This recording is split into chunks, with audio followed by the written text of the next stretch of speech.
Welcome to Space to Ground. I'm Nilofer Ramji. It's hard to believe, but here we are halfway through 2023 with 9 spacewalks, 2 crews, 1 private astronaut mission, and let's not forget, all the science and research. The space station crews have been hard at work making history. Welcome to our halftime show.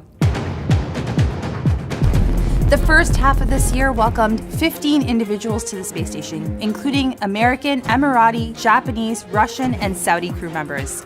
Just before Crew 5 returned home, NASA's SpaceX Crew 6 mission launched to the space station on March 2nd, taking 4 new crew members to the orbiting laboratory.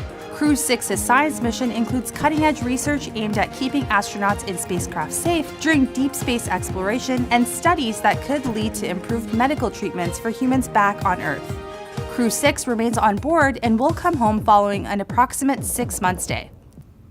For more than 22 years, NASA has supported a continuous U.S. human presence in low Earth orbit. The agency's goal is a low Earth orbit marketplace where NASA is one of many customers, and the private sector is leading the way. NASA, Axiom Space, and SpaceX launched Axiom Mission 2, the second private astronaut mission to the International Space Station on May 21st. The crew stayed on the space station for 8 days, performing experiments and outreach before returning to Earth.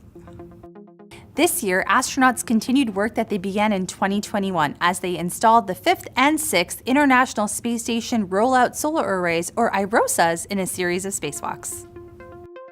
The new arrays are 60 feet long by 20 feet wide and will shade a little more than half of the original arrays, which are 112 feet long by 39 feet wide. The 7th and 8th IROSAs will be installed on future spacewalks.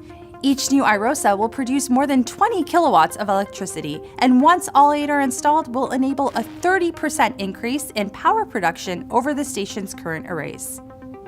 Operational activities aren't the only highlights this year. Researchers announced the achievement of 98% water recovery in the U.S. segment of the space station, the ideal recovery needed for life support systems on long-duration missions beyond low Earth orbit.